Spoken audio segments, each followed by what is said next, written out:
Hey guys, welcome to today's video.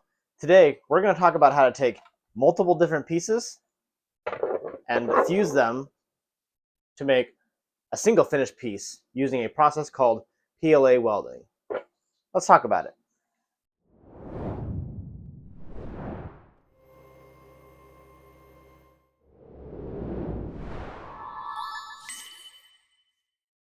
Hey guys, welcome to the channel.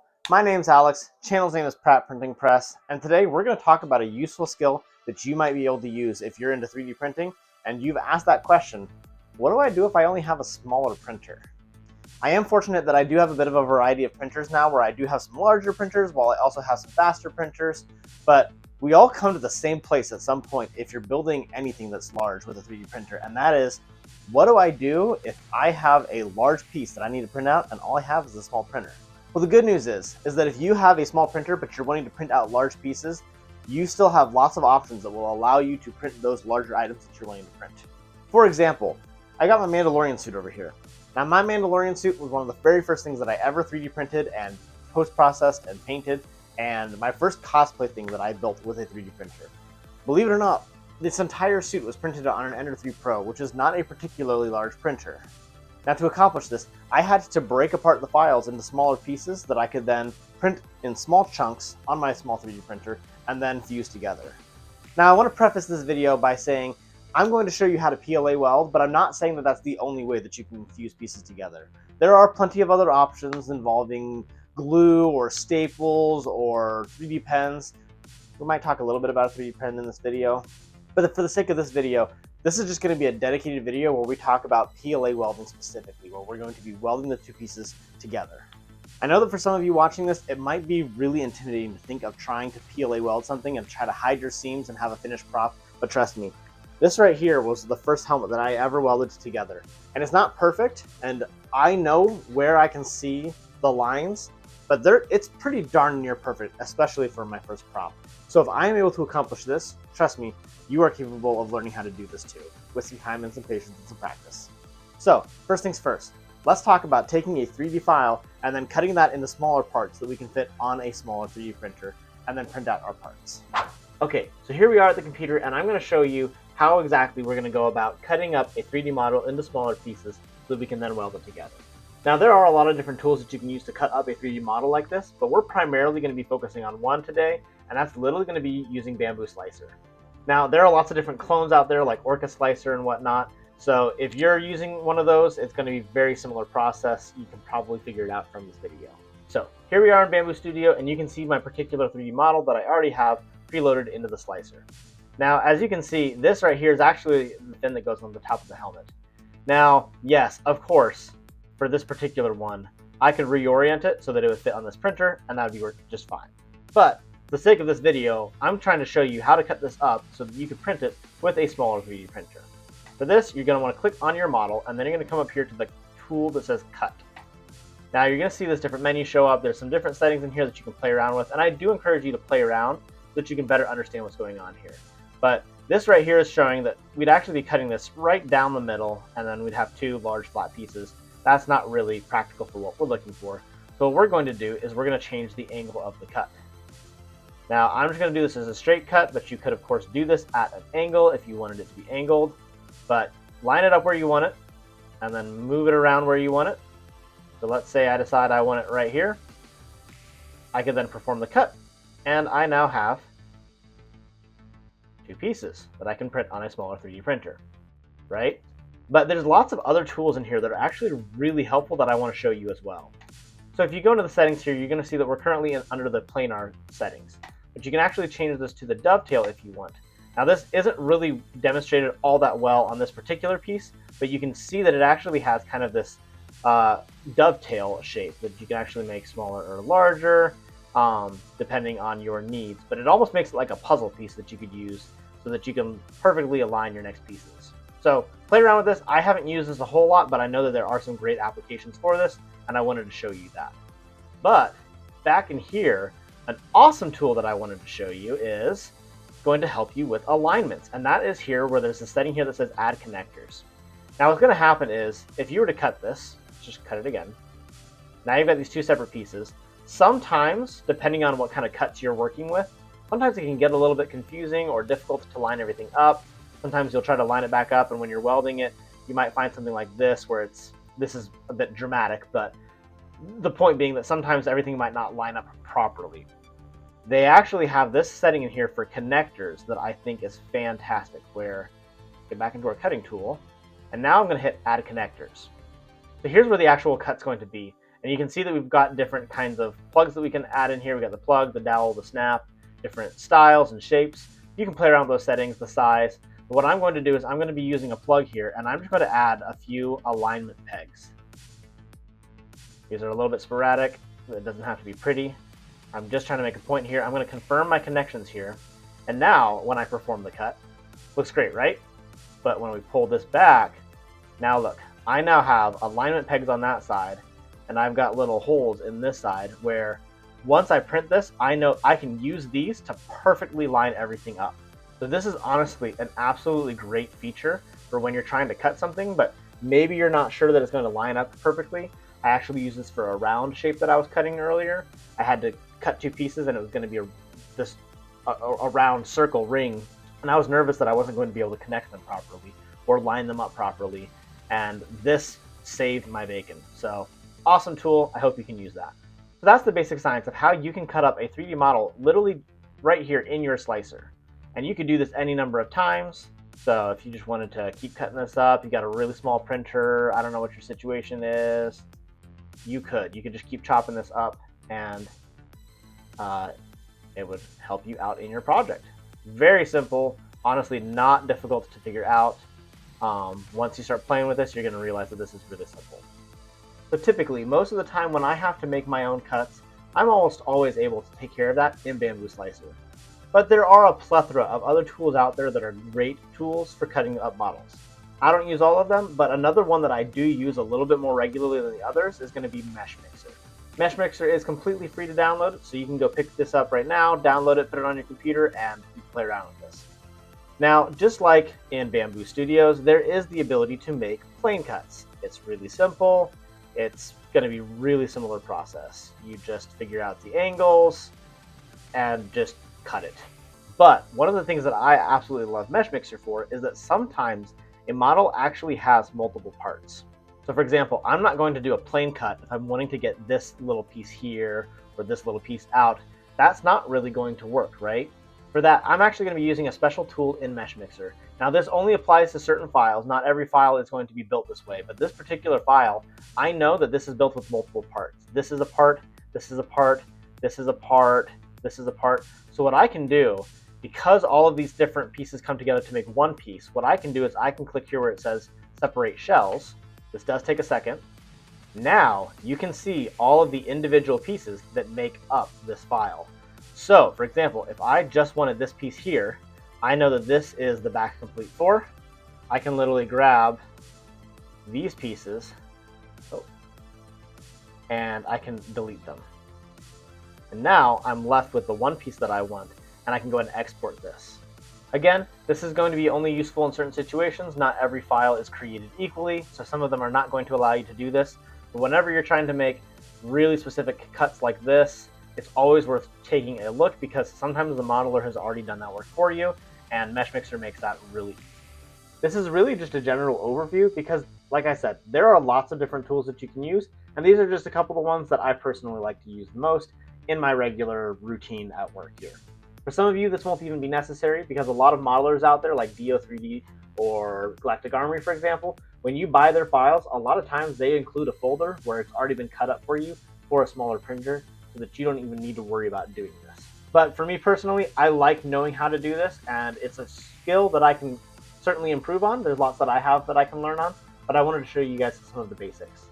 But with this out of the way, let's go ahead and get back to the workbench, and let's talk about what goes into taking these cut up pieces that have been now printed and fusing them together and making it look like it's one thing instead of something that's been cut up a bunch of times. See you there. All right, so now that we've talked about the 3D files, I want to talk about actually fusing together the pieces. As an example, here is an example of a piece that I've actually already welded together. This is just an example piece that I welded off camera to show you as an example of what it looks like when you properly weld two pieces together. It might be hard for you to pick this up on the camera, but if you're here in person, you can literally feel that there is no physical difference between this piece and this piece. That's what we want. We want there to be a smooth surface, especially with a flat piece like this. You should very easily be able to get a smooth surface that shows just a perfect weld. So let's apply what I did here to the helmet itself. So here are the two pieces that I have for the helmet, and they're going to combine like that.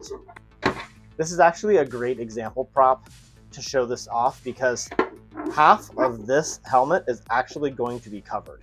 This right here is a weld line that is part of the movie for this helmet, and this will end up sitting across like that, covering a good majority of the weld line. So while I'm welding this, I'm going to be paying close attention to the fact that the only things that's really going to be showing weld lines is going to be here, here, and here in the back, just a tiny bit right here. That makes it fairly easy for me to weld this together and then clean up those lines, as these are pretty easy, flat surfaces that are easy to cover, easy to sand, easy to flatten down. So let's get into it. First things first, we want to make sure that these guys are nice and smooth to connect. So first thing that I'm going to do is I'm going to grab some sandpaper. I'm using some 80 grit right here, and we're just going to sand down the edges that are going to be fused together. That way they hold together nicely.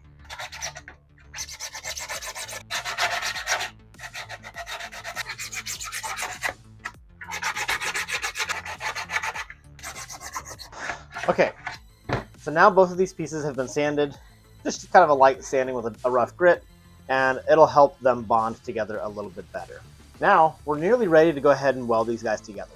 To do that, we're going to want to line this stuff up as best we can, and then we have to figure out how we're going to hold these pieces together. This one is flat enough that I could almost literally just set it down like that and hold it with my hands while I weld it, and that's an option.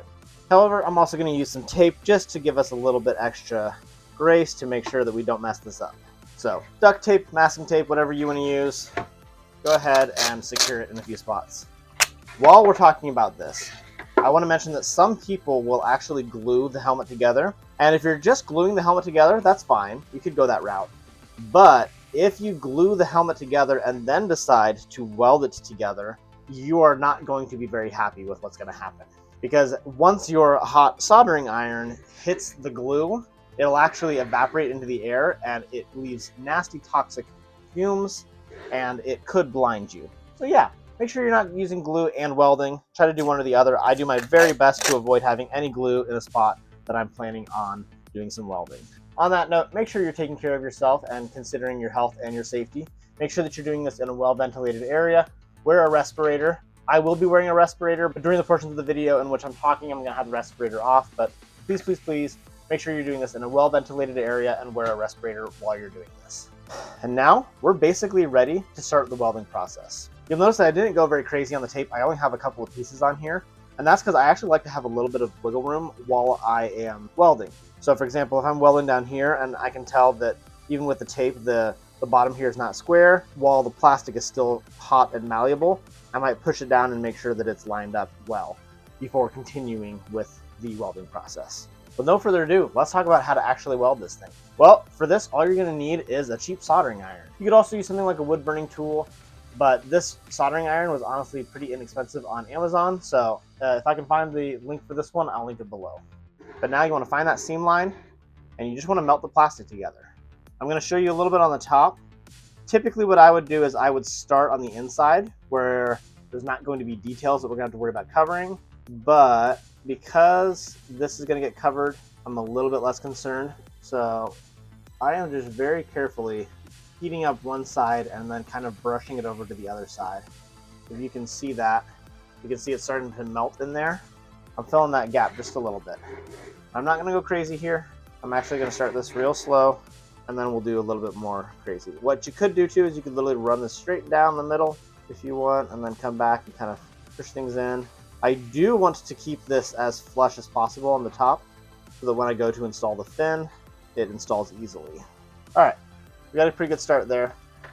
Now what you'll notice if you pick it up is that you'll notice that it is actually holding together now, but obviously that's not going to be enough. So what I want to do is, while that's still warm and malleable, I want to make sure that my edges are lined up. And I'm going to go to the inside here, And here is where I'm going to start giving us some little bit more reinforcement. I want to make sure that these edges are flat. So I'm literally going to like pinch it with my thumb, being very careful not to burn myself. And I'm going to go a little bit deeper because on this side, there's no details that I have to cover up. So I don't have to worry about it at all. And this is just how I'd recommend starting personally. When you first get into this, this will be a little bit intimidating and you're probably terrified of ruining your prop. So to make it less scary for the beginner, I'm going to say start on the inside. I got a good one there. I'm going to hold it with my thumb. I'm actually going to do this. I'm going to pinch it like that. And I'm going to continue trying to solder this in just a little bit. Melting that plastic and then folding it over.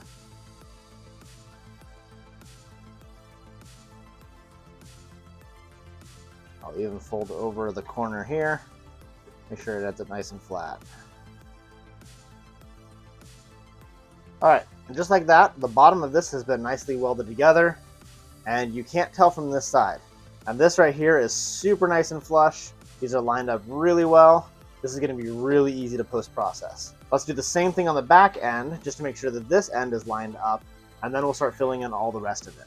Okay, so fast forwarding a little bit in the future, I've gone ahead and I've welded everything along the inside here to try to just close up all those different seams. And then I went ahead and hit this guy with a round of sanding. I ended up doing a rough patch of sanding with the rough grit. So this is about 80 grit. Yeah, 80 grit of, oh, this is 60 grit actually. So I use 60 grit to just really try to knock down those layer lines as much as I could and smooth this out. And it's looking pretty good. This right here is really smooth. I think that this is honestly, I don't know that I'm gonna have to use really anything to fill that. And this right here is looking pretty good. I do want to go ahead and fill this a little bit. So I want to talk about filler materials. Now, one thing that you can do to try to fill the gap when you're PLA welding is going to be to use a 3D pen. And that's honestly what I did here. You can actually see that there's some black along this line and the same thing going on here. You see, as you're welding, depending on which side you're coming from and how much you're using, you're going to end up having uneven surfaces. So either you dig deeply in with your soldering iron and then you'll end up leaving these craters that you need to fill, or sometimes you'll use something like a 3D pen, or maybe you'll use your soldering iron and just melt some just spare PLA or whatever on top of it, and you'll find yourself having a high surface that you now have to knock down. I personally prefer this method of having a little bit too much and then bringing it down rather than having to fill, because I personally find it sometimes it can be hard to get it to a perfect flat after that, but that's just my personal preference. So you can see the front here, honestly didn't need that at all. It's gonna be a tiny bit right here. But here, just a little bit in the back, this won't be too difficult. But just to make sure that there are any other imperfections here, I'm gonna go ahead and focus a little bit of filling in this gap. Now, depending on your skills and how often you've done this, how much time you spent doing this will probably, your mileage will vary. I have had some weld lines that were really difficult to clean up, and this one actually came out really good. But a lot of the times you're going to get to a place where you realize, I'm going to have to fill some imperfections here. So what do you use to fill up those imperfections? Well, the truth is, there's a lot of different materials that you can use, and I'm just going to show you some of the ones that I personally like to use. One of which is literally just wood filler. This stuff is great, and this is what I'm actually going to be using here in just a second. You literally just dab some on there, get it on any of the uneven surfaces, that maybe the craters where you need to try to fill some stuff in, and then lightly sand over it, and this stuff is really good for that. Another one that I'm sure many of you have heard of is the Bondo Spot Putty. I really do like this stuff, but I prefer it for small imperfections, like a little bit of a nick here or something like that. I don't really use this as often on big weld lines because I feel like a lot of times it just ends up cracking, and sometimes you can see on the paint job, you can see where the Bondo was. So play around with this. It does take some finagling with. I can get good results with this, but not everyone is going to get good results with this. And I think that for the purposes of what I'm doing here, this is actually the easier route to go. Another great option that I actually really love is using CA glue. This is the cyanoacrylate glue that I use for a lot of my props, where you pour the glue in, it's like super glue, and then you hit it with this activator. And the moment you hit it with this activator spray, it hardens. And once it hardens, it's like instantly set. So sometimes what I like to do, especially with like flat things like a sword, I like to put a little bit of CA glue in there and then spray it so that it hardens, and then sand it so that it's flat, and I've actually had really good results with that too. Now, these are just a few tools that you can use. Any kind of a body filler, a lot of times automotive stores will have different kinds of body fillers that you can use. There's a lot of different stuff out there. Do your research, play around with it, find what works best for you. But for me, these are the things that I use regularly in my setup. So I'm going to go ahead and hit some wood filler on that seam line, and then we're going to hit this with its next round of sanding, and we're going to use like, yeah, we'll use 120 grit. This is what I usually use for my next round. So let's go ahead and do that.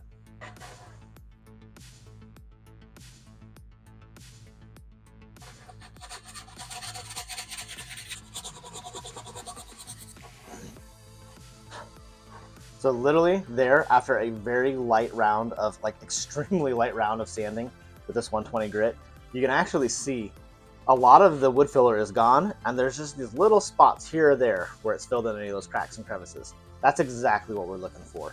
Now, it's already feeling smooth. I've barely even done the sanding that I'm going to do on this helmet, and this seam is almost non-existent. So I think that we're off to a great start, and let's keep up the good work.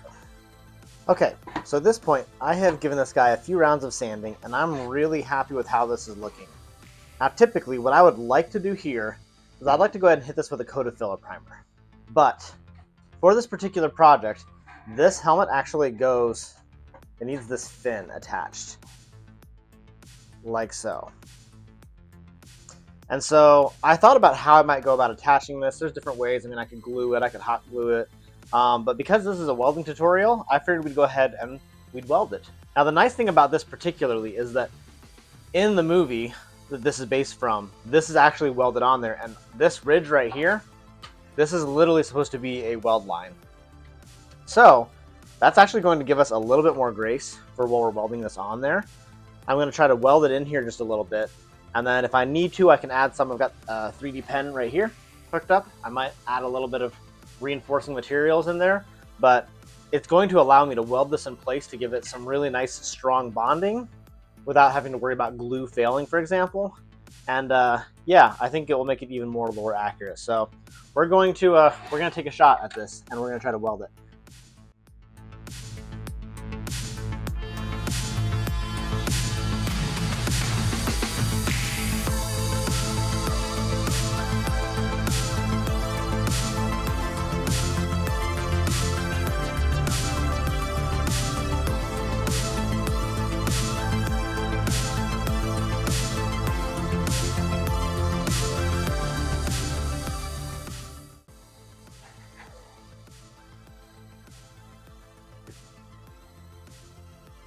All right, well, after some time playing with it, I was able to get this guy welded on there good, and that is a lot stronger than if I was to have used glue. So I'm really happy with how this came out. So now what I'm gonna do is I'm literally just gonna wash this off just to kind of clear any dust and debris and stuff. And then I'm actually gonna coat the entire helmet with a coat of filler primer using Duplicolor's filler primer. And that should help us see what we're doing with this line here, and then this line here. So let's go ahead and spray this guy down and look and see how our, let's see how the weld lines are looking after a coat of filler primer. To the paint booth.